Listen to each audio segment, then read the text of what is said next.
This one ain't a Kohler.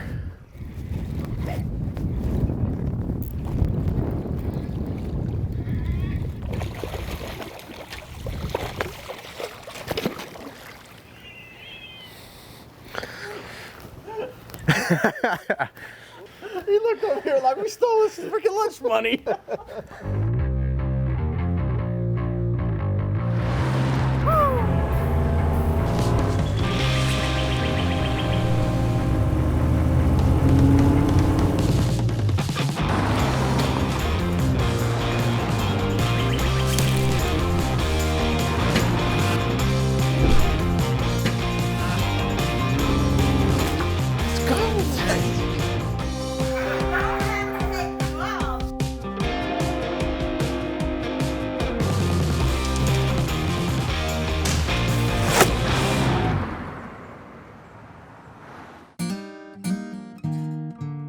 Here we are, the deer season's over with in Georgia as it is in most parts of the country.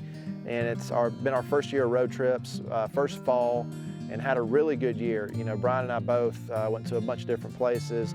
It was my best hunting year ever. Is that awesome or what? Oh, man. This is awesome. Bro. We killed our bucks in Kentucky. What a good year. Austin, Riley Green, took some really nice deer. What a deer, man. Well, that's cool right there. So I think we're off to a pretty good start.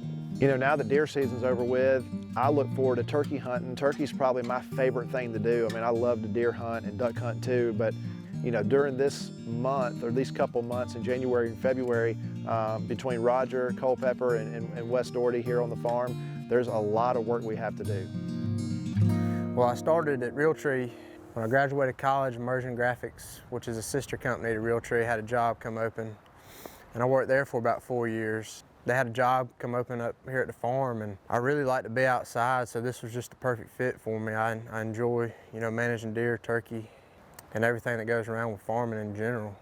You know, one of the most important projects we do this time of year is trapping, and right now, you know, we take a couple weeks out of the month of February and really try to focus on that, and I think we got the right guy for the job. We find the spot. Ground's so hard, no rain, we're trying to find somewhere where that trap can be bedded solid, because if it moves any, they're going to dig it up. Yeah, our goal out here is to get rid of as many coyotes as possible. Number one, it helps your deer fawn recruitment. You know, coyote, that's going to be their main meal during fawning season. Just say if you take 30 coyotes off this place, just say if that one coyote eats 2 fawns during the fawning season, you take 30 off, that's 60 fawns you save on this particular property.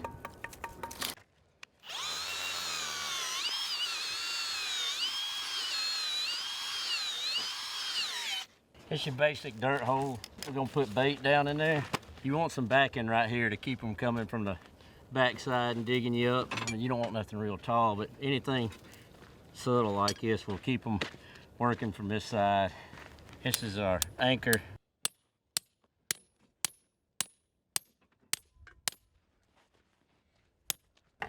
This trap's a MB 550. It's got what's called a night latch on it. You can hear it click when it gets clicked. I dig a little area for my chain to sit in, but in here, this trap's got to be bedded super solid. You touch on the jaws or anything, it can't move. If it does, they'll know something's up and the gig's over with. So I set it there like that, and you're gonna pack this dirt. Eventually you get it packed tight enough, it'll lock that trap in place. And I put peat moss, it'll help with the rain and temperatures, keep it from freezing. I find my pan like that, then I'm gonna go in, I'm gonna press down and make sure all that's solid around it. Level that out, make it look like something's been digging here. And that's it, bait and lure will go in the dirt hole. I got all kind of stuff. Most of it's beaver based, bobcat based. Got some that's muskrat, but I don't know what all's in it, but it catches. Well, eye peel, the finishing touch. That one's done. Getting these spots marked on my phone here is big a piece of property this is, it helps keep up with where everything's at, and you can zoom out and see how close you are to your other sets. But on that, here has a little trap icon, and that's how I'm marking everything here. That's all she wrote for today. That's it. Get ready to get some critters out of the traps in the morning.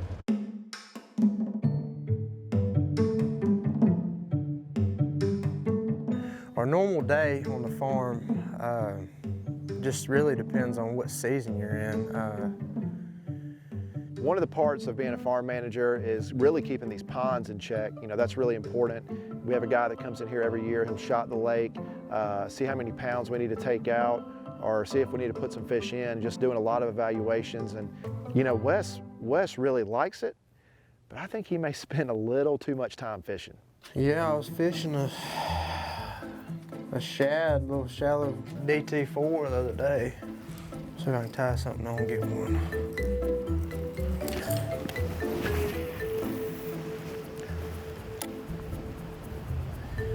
Generally, we're trying to take out anything below 14 inches. Anything above that, we like to put back. And brim, you know, a lot of people like to take a lot of brim, the big brim out of their lakes, but we like to leave them in because those are all your breeder fish that a lot of the bass's diet, the small, you know, 1 to 2 inch brim. I got one right.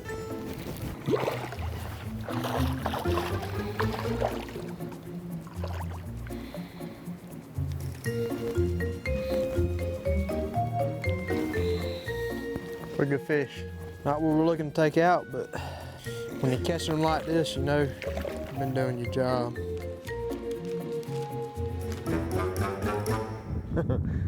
Now it's coming this way. All right, let's go ahead down this road.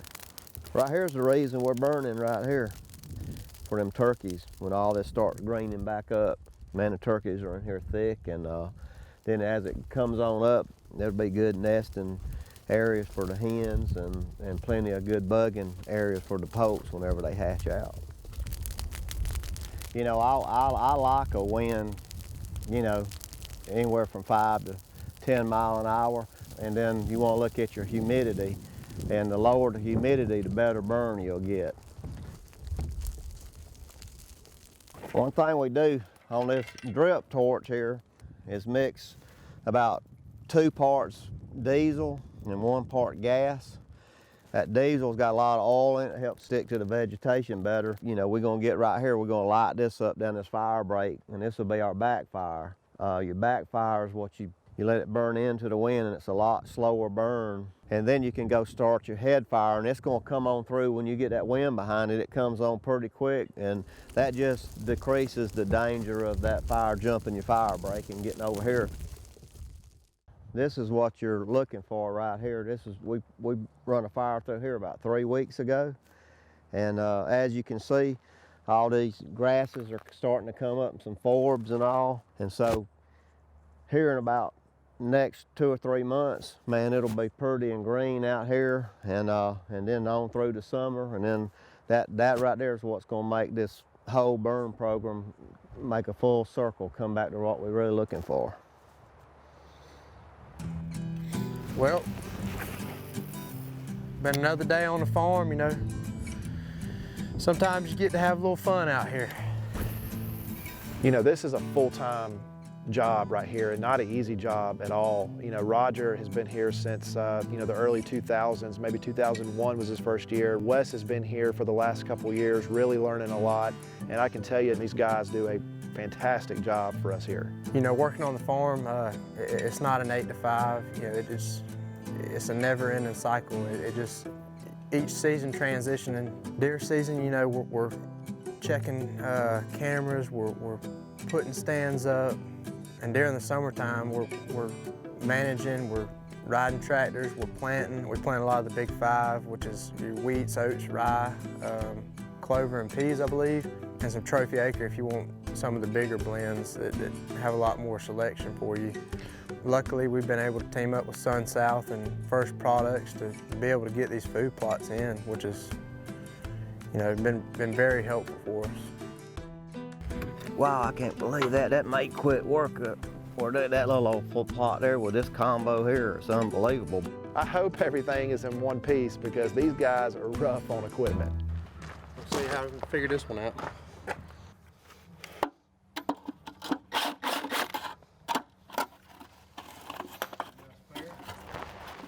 No, I can just go one wheel it. Bad? Oh, it's blowing out, good.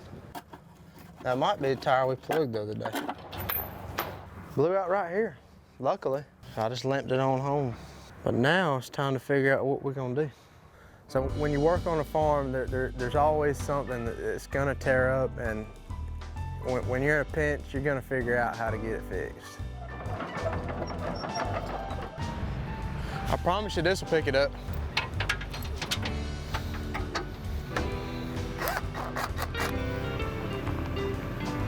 All right, hold what you got.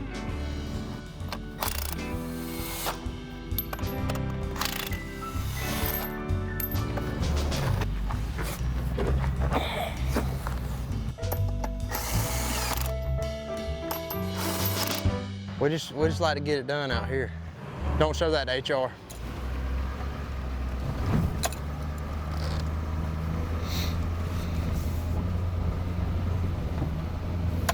All right, we're riding around, we're taking soil samples, getting ready for our spring plots. We're heading to a field we call the 185. So we're planning on planting soybeans in this field this year, so we're getting ready to get the soil samples sent off and see what the Ag Extension Office tells us we need to put down for them.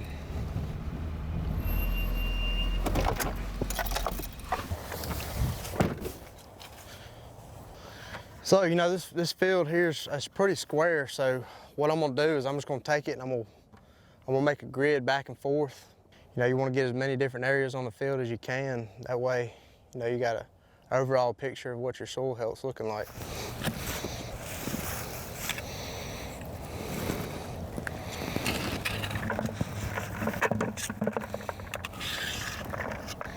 These are the bags that you're going to eventually send them in after you let your soil dry. And normally you're going to have to put some lime down, and they are going to give you recommendations on what kind of fertilizer that you're also going to want to put down for whatever you're going to plant. In this field, we're going to do soybeans. And this has a little moisture in it, so I'm going to let it out, let it air out overnight, send it off to the University of Georgia tomorrow. Deer season on the farm, it was good for a couple people. I know Grayson was able to kill a few. You know, we got pictures of this deer, and he's been regular coming in this field. I tell you, from where you are from the blind, 100-yard shot of bull. I am happy for you. This is the next generation. You know, not having a whole lot of time here at home, especially this past year with the launch of road trips, I don't get a ton of time to come back here and hunt with my little brother, my sister, and that's something that I always look forward to. That's just probably one of my favorite parts of the year is coming home and being in the woods with them. I would say this season was a great season in general on the farm. All right, y'all, just got settled in here in the field we call the 185. This field ain't been hunted but just a couple times this year, so we should be seeing a pretty good amount of deer pretty soon. There's a couple management bucks in here that Bill's gave me the go-ahead. I got the bow and the gun with me this afternoon.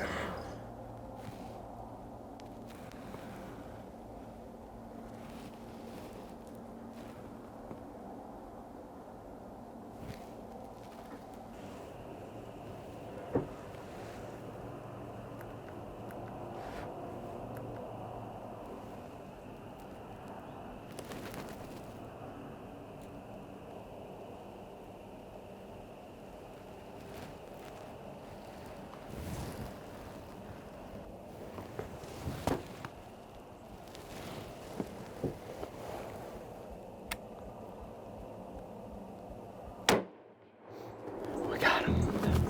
I can't believe it.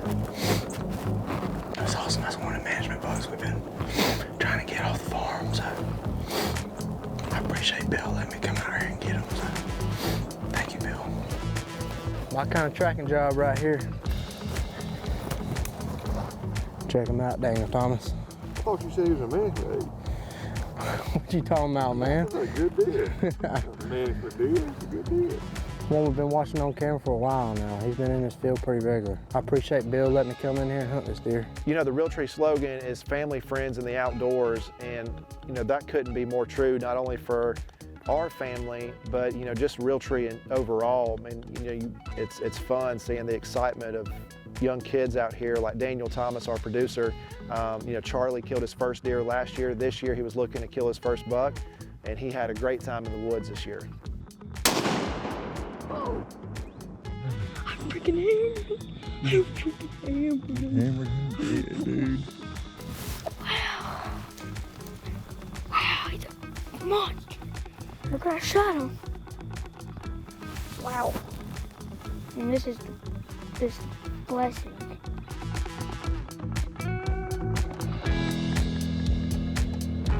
Oh, got one.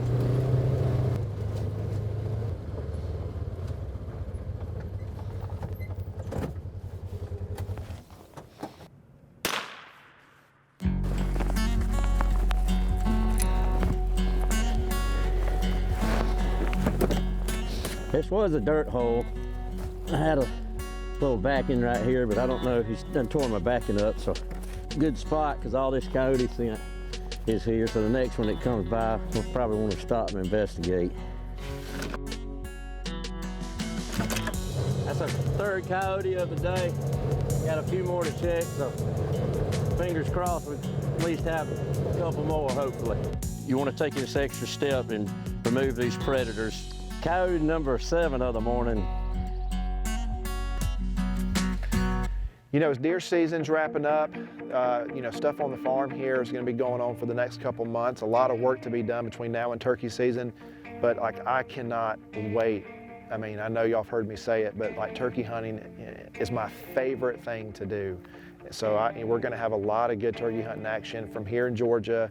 We're going to Alabama again. We have our lease again over there. So I can't wait. We're going to have a lot. I'm going to have to balance that between, you know, going turkey hunting and getting ready for a wedding in May. So I'm going to get in as much turkey hunting as I can to feed my addiction for this spring.